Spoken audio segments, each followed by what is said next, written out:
আসসালামু আলাইকুম, শুভ সকাল। আজ 21 ফেব্রুয়ারি 2026 শনিবার। আমাদের সামনে দৈনিকের প্রথম আলো রয়েছে। আমরা এখান থেকে বেশ কিছু বিষয় দেখার চেষ্টা করব যেগুলো প্রতিযোগিতাপূর্ণ পরীক্ষা আসার মতো। দেখেন আজ অমর 21-এ এবং 1952 সালের 21 ফেব্রুয়ারি বাংলা তারিখ ছিল 8 ফাল্গুন ছিল বাংলা তারিখ 1308 ফাল্গুন এবং এটা হচ্ছে 1358 সাল বাংলায় এবং বার ছিল হচ্ছে বৃহস্পতিবার ছিল এবং প্রথম ভাষা শহীদ হচ্ছেন শহীদ রফিক। সবচেয়ে কম বয়সী ভাষা শহীদ হচ্ছেন ওহিউল্লাহ, 8 থেকে 9 বছর। 21-এর প্রথম কবিতা হচ্ছে কাঁদতে আসিনি, ফাঁসির দাবি নিয়ে এসেছি, মাহবুবুল আলম চৌধুরীর লেখা। এই কবিতার প্রথম লাইন যেমন, এখানে যারা প্রাণ দিয়েছে রমনার ঊর্ধ্বমুখী কৃষ্ণচূড়ার তলে। এখন ভুলে গেছি, যাই হোক। 21-এর প্রথম নাটক হচ্ছে কবর, লেখক মুনীর চৌধুরী। নাটকটি 1953 সালে ঢাকা কেন্দ্রীয় কারাগারে বসে রচনা করেন তিনি এবং সেখানেই মঞ্চায়িত হয়। 21-এর প্রথম সংকলন হচ্ছে যে 21 ফেব্রুয়ারি, এটি হচ্ছে হাসান হাফিজুর রহমানের। 21-এর প্রথম উপন্যাস হচ্ছে আরেক ফাল্গুন, জহির রায়হানের। 21-এর প্রথম চলচ্চিত্র হচ্ছে জীবন থেকে নেওয়া, 1970 সালে, এরাও জহির রায়হানের। এবং বাংলা এই চলচ্চিত্র সর্বপ্রথম আমার সোনার বাংলা বা জাতীয় সঙ্গীত গাওয়া হয়েছিল। এখান থেকে তেমন কিছু আর দেখব না, তবে দেখেন যে ভাষাজ্ঞানে দুর্বল শিক্ষার্থীরা পিছিয়ে শিক্ষা ও কর্মজীবনে। আমাদের ভাষার কি অবস্থা এখানে দেখেন যে 10% বেশি ছেলে শিশু এবং প্রায় 9% মেয়ে শিশু বাংলা বর্ণই পড়তে পারে না। অবাক হওয়ার বিষয় না? দেখেন এখানে একটা কথা লেগে আসছে, শিক্ষার্থীদের একটি বড় অংশ স্নাতকোত্তর শেষ করার পরও ভাষা দক্ষতায় পিছিয়ে থাকে। তারা ভালো বাংলা লিখতে পারে না, আন্তর্জাতিক ভাষায় ইংরেজিতেও দক্ষ হতে পারছে না। এর নেতিবাচক প্রভাব পড়ে শিক্ষা জীবনের প্রতিটি ধাপে এবং চাকরি পাওয়ার ক্ষেত্রে, যেটা আমরাও অনুধাবন করি, তাই না? আসেন এখানে অন্য বিষয় দেখি। এলডিসি উত্তরণ 3 বছর পেছাতে জাতিসংঘকে চিঠি। দেখেন নতুন সরকার আসছে, তার কিছু সক্ষমতার বা অক্ষমতার বিষয় আছে। হঠাৎ করে এসে যদি তার ফেস করে যেখানে তিনি পাবেন না, মানে আগামী 24 নভেম্বরই কিন্তু এলডিসি থেকে উত্তরণ হয়ে যাবে, তখন তারপরে তার অনেকগুলো চ্যালেঞ্জ সামনে আসবে। যেমন একটা চ্যালেঞ্জ হচ্ছে যে রপ্তানিতে শুল্ক মুক্ত সুবিধা সংকুচিত হয়ে যাবে, বিভিন্ন আন্তর্জাতিক সংস্থায় চাঁদার হার বৃদ্ধি পাবে। আমার মনে হয় পুরো বিষয়টা আমি প্রথম থেকে বলি যে এলডিসি কী, এলডিসি কীভাবে আসে, এর কারণ কী। দেখেন এলডিসি হচ্ছে পূর্ণরূপ লিস্ট ডেভেলপমেন্ট কান্ট্রিজ বা স্বল্পোন্নত রাষ্ট্র। 1971 সালে জাতিসংঘ কিছু মানদণ্ডের উপর ভিত্তি করে 25টি রাষ্ট্রকে সর্বপ্রথম এলডিসিভুক্ত করে। এ পর্যন্ত এলডিসি থেকে বেরিয়ে এসেছে 8টি রাষ্ট্র এবং এলডিসি অন্তর্ভুক্ত হয়েছে 52টি রাষ্ট্র। ফলে বর্তমানে এলডিসিভুক্ত রাষ্ট্র 44টি। এলডিসি থেকে বেরিয়ে আসা 8টি রাষ্ট্র হচ্ছে বতসোয়ানা, কেপ ভার্দে, মালদ্বীপ, সামোয়া, নিরক্ষীয় গিনি, ভানুয়াতু, ভুটান এবং সর্বশেষ সাউটোমে ও প্রিন্সিপে 2024 সালে। এবং এই বছর আমাদের বের হওয়ার কথা ছিল 24 নভেম্বর, কিন্তু আমাদের কিছু সমস্যা আছে। সমস্যার আগে দেখি সত্যসমূহ কী, তার আগে দেখি যে সমস্যা কী হচ্ছে। যেমন বলছে যে, আমি যে কথা বলছিলাম, বিএনপি সরকার দায়িত্ব নেওয়ার পর বুধবার অর্থনৈতিক সম্পর্ক বিভাগের ইআরডি সচিব শাহরিয়ার কাদের সিদ্দিক উত্তরণ পিছিয়ে দেওয়ার অনুরোধ জানিয়েছে। দেখেন যারা বাংলাদেশের বিভিন্ন পর্যায়ের কর্মকর্তা ব্যবসায়িকরা আছেন, তারা কি বলছেন যে এলডিসি উত্তরণের পেছনের উদ্যোগ পাওয়া গেলে সেই চেষ্টা করা উচিত, তবে সাফল্য মিলবে সেই সম্ভাবনা কম, অনেক দেরি হয়ে গেছে। কার জন্য?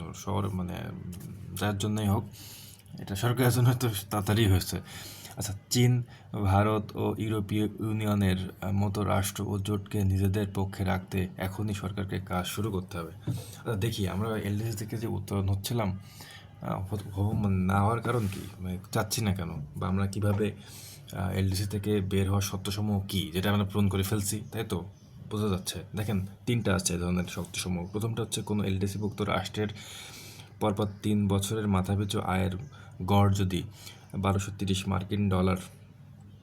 হয় বা তার বেশি হয়, তবে সেই দেশ এলডিসি থেকে বের হওয়ার প্রথম শর্ত পূরণ করবে। তা আমাদের তো 1230 মার্কিন ডলারের উপরেই আমাদের মাথাপিছু আয়, সেজন্য আমরা বেরোতে পারতেছি। একটা দ্বিতীয় কথা হচ্ছে যে কোনো এলডিসি ভুক্ত রাষ্ট্রের মানব সম্পদ সূচকে স্কোর যদি 66 বা তার বেশি হয়ে থাকে, তবে সেই দেশ এলডিসি থেকে বেরিয়ে আসার দ্বিতীয় শর্ত পূরণ করে। এই সূচকে কোনো দেশের স্কোর কত হবে সেটি সেই দেশের 4টি বিষয়ের উপর নির্ভর করে: শিক্ষা, স্বাস্থ্য, মা ও শিশু মৃত্যুর হার, অপুষ্টির শিকার জনসংখ্যার পরিমাণ। আর তৃতীয় যে সত্যতা হচ্ছে যে অর্থনৈতিক ভঙ্গুরতা সূচকে কোনো দেশের স্কোর যদি 32 বা এর কম হয়, তবে সেই দেশ এলডিসি থেকে বের হওয়ার তৃতীয় শর্ত পূরণ করবে। তো বাংলাদেশ তো স্কোর আরও ভালো আর কি, হ্যাঁ, তাহলে তো আমরা বেরোবার সুযোগ পাচ্ছি। এখন দেখেন আমাদের বর্তমান কিছু অবস্থার কথা তুলে ধরি। এলডিসি ও বাংলাদেশ। 1975 সালে এলডিসি ভুক্ত হয়। 2018 সালের 12 থেকে 16 মার্চ জাতিসংঘের সিডিপিএ কমিটি ফর ডেভেলপমেন্ট পলিসি এর 20তম ত্রিবার্ষিক বৈঠকে বাংলাদেশকে এলডিসি থেকে বের হওয়ার প্রথম স্বীকৃতি দেওয়া হয়। 2021 সালের 26 ফেব্রুয়ারি সিডিপিএ এর 21তম বৈঠকে বাংলাদেশ এলডিসি থেকে বের হওয়ার সুপারিশ করা হয় এবং একই বছরের 24 নভেম্বর ইউএন এটিকে অনুমোদন দেয়। উল্লেখ্য যে বাংলাদেশ 2026 সালে এলডিসি থেকে বেরিয়ে আসবে, সেটা তারিখটি ছিল 24 নভেম্বর। আচ্ছা, এলডিসি থেকে উত্তরণ পরবর্তী সুবিধা কিছু তো অবশ্যই আছে, তাই না? দেখি আমরা। বহির্বিশ্বে বাংলাদেশের আত্মমর্যাদা বৃদ্ধি পাবে, দেশে বিদেশি বিনিয়োগ বৃদ্ধি পাবে, বিদেশি বিনিয়োগ বৃদ্ধির ফলে দেশের অবকাঠামো কত উন্নত হবে, বিভিন্ন আর্থিক প্রতিষ্ঠান থেকে ঋণ পাওয়া যায়, উৎপাদনে বিচিত্রতা আসবে। এই হচ্ছে সুবিধা। আর অসুবিধা কি?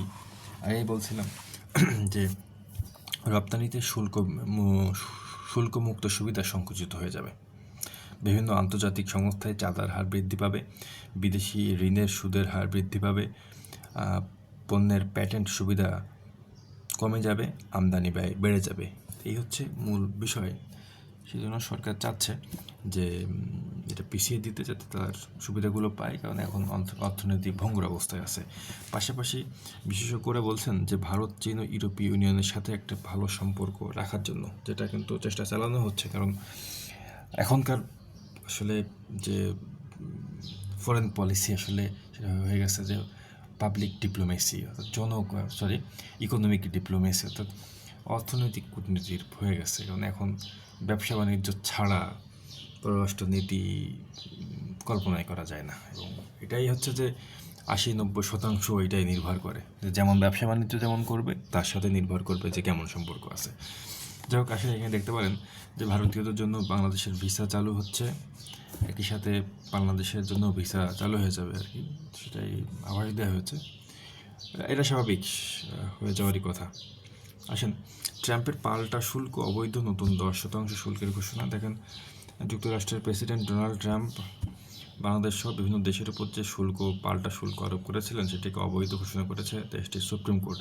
এখন ট্রাম্প এটাকে সমালোচনা করেছেন তাদের বিচারকদের, যে তাদের জন্য নাকি ট্রাম্প খুব লজ্জিত।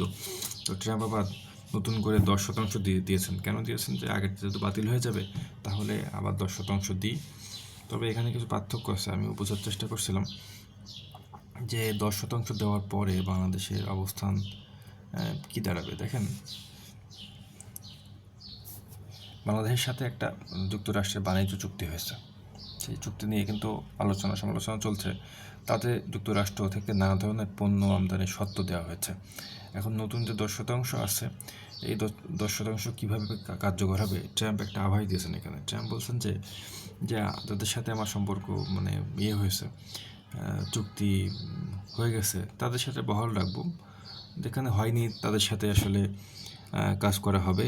অথবা যেটা আইনের মারপ্যাচ থাকে না, যে সুপ্রিম কোর্ট আমার থেকে তো এটা চাপ দিচ্ছে, সুতরাং আমি অন্য আইন ব্যবহার করে নিব। এখানে বিষয়গুলো লেখা আছে, যেমন আমি নিজে দেখছিলাম। এখানে বলছেন, ট্রাম্প ঘোষণা দেন সব দেশের পণ্যের আমদানিতে বিদ্যমান শুল্কের উপর বাড়তি 10% শুল্ক আরোপ করবেন।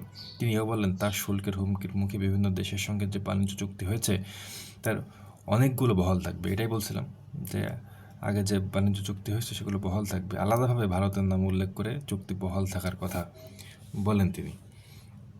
অন্য দেশের পণ্যের উপর শুল্ক আরোপের বিকল্প আরও উপায় রয়েছে বলে উল্লেখ করেছেন ট্রাম্প। তিনি বলেন, এই উপায়গুলো কাজে লাগালে সম্ভবত আরও বেশি আয় করা সম্ভব হবে। এজন্য তিনি আইন ও ধারার কথাও উল্লেখ করেছেন।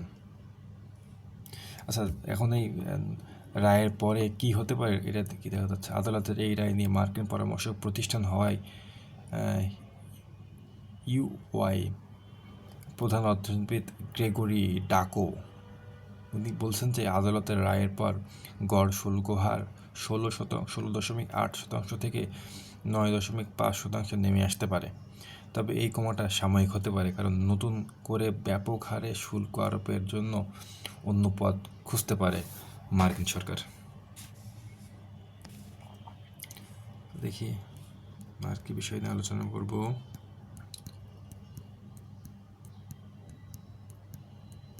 হ্যাঁ,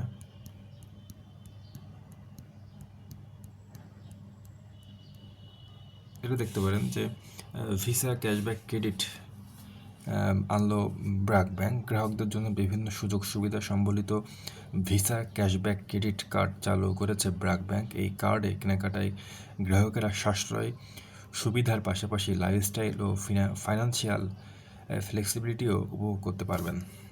ভিসা ক্যাশব্যাক ক্রেডিট কার্ড আনলো ব্র্যাক ব্যাংক। আচ্ছা, দেখেন, দেশের শস্য উৎপাদনের শীর্ষে সিরাজগঞ্জ জেলা। অর্থাৎ সিরাজগঞ্জে এবার 90,550 হেক্টর জমিতে সর্ষের চাষ হয়েছে। তা থেকে 1,46,000 টন শস্য উৎপাদনের আশা হচ্ছে সরকারকে।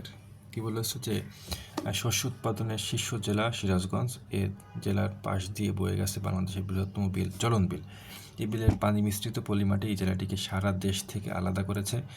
মাটির এই উর্বরতা সিরাজগঞ্জকে সর্ষে আবাদের সবচেয়ে উপযোগী স্থান হিসেবে পরিণত করেছে বলে মনে করছেন কৃষিবিদরা। তো সিরাজগঞ্জ সবচেয়ে বেশি উৎপাদন হয় সর্ষে, তারপরে টাঙ্গাইল, তারপর রাজশাহী, তারপর মানিকগঞ্জ, তারপরে নওগাঁ। যাই হোক, দেখেন, ইন্দোনেশিয়া শুল্ক 32% থেকে কমিয়ে 19% করল যুক্তরাষ্ট্র। যুক্তরাষ্ট্রের প্রেসিডেন্ট ডোনাল্ড ট্রাম্পের প্রশাসন ও ইন্দোনেশিয়ার সরকার জানিয়েছে যে তারা একটি চুক্তি চূড়ান্ত করেছে। এর ফলে দক্ষিণ পূর্ব এশিয়ার দেশটির উপর যুক্তরাষ্ট্রের পাল্টা শুল্ক 32% থেকে কমে 19% করা হয়েছে। ভালো খবর। তো দেখেন, ইরানে হামলা চালানো নিয়ে দোলাচলে ডোনাল্ড ট্রাম্প। যুক্তরাষ্ট্রের প্রেসিডেন্ট ডোনাল্ড ট্রাম্প ইরানকে চুক্তি সীমা ডেডলাইন নির্ধারণ করে দিয়েছিলেন 1 মাসের বেশি সময় আগে। তখন ইরানে সরকার বিরোধী বিক্ষোভ চলছিল। সে সময় মার্কিন প্রেসিডেন্ট বলেছিলেন বিক্ষোভকারীদের ওপর গুলি চালানো হলে ইরানে কঠোর আঘাত হানা হবে। বিক্ষোভকারীদের উদ্দেশ্যে তিনি এও বলেছিলেন যে সাহায্য আসছে।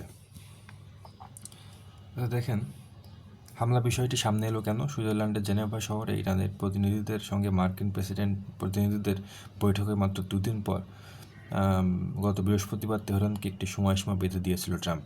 সেদিন গাজা পর্ষদের বোর্ড অব পিস বৈঠকে তিনি বলেছেন, ইরান যদি 10 দিনের মধ্যে যুক্তরাষ্ট্রের সঙ্গে চুক্তি না করে তাহলে সে দেশটিতে হামলা চালাবে মার্কিন বাহিনী। আচ্ছা, হামলার বিপক্ষে মার্কিনরা আছে, সেটা ভিন্ন কথা। দেখেন,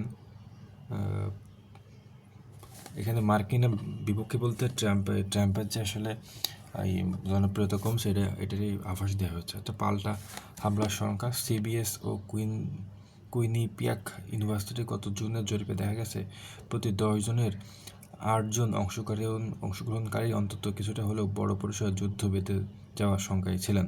এমনকি প্রতি 10 জনের 6 জন রিপাবলিকানও সেটাই মনে করতেন। আর সিবিএসের জরিপ অনুযায়ী 71% মার্কিন মনে করতেন যে ইরানে হামলা চালালে যুক্তরাষ্ট্রে প্রতিশোধমূলক হামলা চালাবে তেহরান। এসব পরিসংখ্যান থেকে বোঝা যায় গত বছরে ইরান বা চলতি বছরে ভেনেজুয়েলায় হামলা নিয়ে, এই যে ভেনেজুয়েলার যে কথাটা বলা হচ্ছে, নিকোলাস মাদুরোকে তুলে আনা হয়েছে। তার নামে গণতন্ত্রে ক্ষতিকর প্রভাব রাখা, নির্বাচনে কারচুপি করা, এগুলোই মাদক নিয়ে ঝামেলা করা হয়েছে। এগুলো নিয়ে তার মূলত মাদুরোকে করা হয়েছে। তাকে তুলে আনা হয়েছে অগণতান্ত্রিক উপায়ে এক প্রকার, এবং এটা হচ্ছে 2026 সালের 3 ফেব্রুয়ারি তারিখে এটা করা হয়, এবং এটা ডেল্টা ফোর্সের মাধ্যমে অপারেশন অ্যাবসোলিউট রিসলভের নামে এই নামকরণ দিয়ে তুলে আনা হয়েছে। এটা একটা সার্জিক্যাল স্ট্রাইক ছিল। আচ্ছা, তো গত বছর ভেনেজুয়েলায় হামলা নিয়ে খুব একটা আগ্রহী ছিলেন না মার্কিনরা। হামলাগুলোর উদ্দেশ্য কী সে ব্যাপারেও নিশ্চিত ছিলেন না। এসব হামলার ভবিষ্যৎ ফল কী হতে পারে তা নিয়ে শঙ্কিত ছিলেন। তবে হামলাগুলো যেহেতু স্বল্প সময়ের জন্য হয়েছিল, তো তাৎক্ষণিক সেগুলো জনপ্রিয়তা পেয়েছিল। আগামী কয়েকদিনের মধ্যে জানা যেতে পারে ইরান নিয়ে নিজের চূড়ান্ত সীমা কার্যকর করার বিষয়টিকে কতটা গুরুত্ব দিচ্ছে ট্রাম্প। তবে সে সময় বিষয়টিকে স্পষ্ট হলে তবে এখন যে বিষয়টি স্পষ্ট তা হলো নিজেকে একটি কঠিন রাজনৈতিক সিদ্ধান্তের মুখে দাঁড় করিয়েছেন মার্কিন প্রেসিডেন্ট। আর এটি এমন সময়ে ঘটছে যখন তার জনপ্রিয়তা কমেই চলেছে। আচ্ছা, দেখেন গাজায় হচ্ছে মার্কিন সামরিক ঘাঁটি, এবং এই মার্কিন সামরিক ঘাঁটি নিয়ে কালকে বলছিলাম যে মানে 80টা দেশে, তাই না, বলছিলাম যে 80টা দেশে হচ্ছে ইউএসের সামরিক ঘাঁটি আছে। তো দেখি এখানে কী বলছে, দেখেন প্রায় 300 একর জমির উপর প্রায় হচ্ছে 300 একর জমির উপরে এই ঘাঁটি নির্মাণের পরিকল্পনা করছে নবগঠিত শান্তি পর্ষদ। ইন্দোনেশিয়া 8,000 সেনা পাঠানোর প্রস্তাব দিয়েছে। দেখেন, গাজা উপত্যকা 5,000 সেনা ধারণ ক্ষমতা সম্পন্ন একটি বিশাল হচ্ছে সামরিক ঘাঁটি নির্মাণের পরিকল্পনা করছে ট্রাম্প প্রশাসন। প্রায় 350 একর এলাকা জুড়ে এটা হবে, এই মানে যে ঘাঁটি, সেই ঘাঁটি হতে পারে আর কি, এরকমই কথা আসছে আর কি। আচ্ছা, তো কয়েক ধাপে এই ঘাঁটির নির্মাণ কাজ শেষ করা হবে। এর ভিতরে আসলে কী কী আছে সেগুলো নিয়ে বিস্তারিত বলা হচ্ছে। যেমন ঘাঁটির মধ্যে থাকবে স্বল্প মাত্রা ক্ষেপণাস্ত্র, বাংকার। আচ্ছা, এটা তো আমরা মোটামুটি বুঝতে পারছি যে ঘাঁটি করা হবে নিরাপত্তার কাজে, কিন্তু আদৌ নিরাপত্তা না, আসলে মধ্যপ্রাচ্যকে শাসন করার জন্য আর একটা উপলক্ষ। কারণ দেখেন যে গ্রিনল্যান্ডের কথা বলি, গ্রিনল্যান্ডে তাদের সামরিক ঘাঁটি আছে। তারা কিন্তু একটা কথা বলছে যে রাশিয়া বা চীনের যে প্রভাব এখানে যাতে বাড়বে বলে আমাদের মনে হচ্ছে, তাই আমাদের নিরাপত্তা দেওয়ার দরকার, এই জন্য আমরা গ্রিনল্যান্ড দখল করব। স্বাভাবিক বিষয় এগুলো, যে ক্ষমতা বিভিন্ন যে ফ্রেমিং করে একটা জায়গায় ঘাঁটি করার চেষ্টা করা হয়, এবং তারপরে সেই এলাকায় বলা হয় যে এখানে নিরাপত্তা যথেষ্ট ঘাটতি আছে, আমরা এখানে নিরাপত্তা দিতে চাই, এখানে আমরা হামলার আশঙ্কা করছি, বা মধ্যপ্রাচ্য এমন হয়ে যাচ্ছে, আমাদের এখানে বেশি পরিমাণ শক্তি প্রয়োগ করা দরকার, অথবা যখন তখন শাসন করার জন্য মধ্যপ্রাচ্য সহ এশিয়া বা বিভিন্ন জায়গায় যাতে চাপ প্রয়োগে রাখা যায়, তারই একটা উপলক্ষ এটা। আপনি শুধু এইটুকু ভাবতে পারেন যে যদি আমাদের সেন্ট মার্টিনেই কোনো ঘাঁটি হয়ে থাকে, তাহলে এই অঞ্চলের ভূ রাজনৈতিক পরিস্থিতি কতটা পরিবর্তন হয়ে যায়। আর গাজা যেহেতু সবার মনে হয় যে ইচ্ছা মতো করা যায় এখানে, তাই এটারই একটা প্রতিফলন দেখা যাচ্ছে নতুন মার্কিন প্রশাসনের যে সামরিক ঘাঁটি করার যে ইচ্ছাটা। দেখতে পারেন এখানে যে মুক্তি পেলেন ভেনেজুয়েলার বিরোধী দলীয় নেতা, সাধারণ ক্ষমা করা হয়েছে ওনাকে। ওনার নাম হচ্ছে হুয়ান পাবলো গুয়ানিপা, গত বছরের নোবেল শান্তি পুরস্কার বিজয়ী মারিয়া করিনা মাচাদোর ঘনিষ্ঠ মিত্র। তা ওকে মুক্তি দেওয়া হয়েছে, 9 মাস কারাবন্দী ছিলেন। তো আজকে এই পর্যন্তই। আসসালামু আলাইকুম।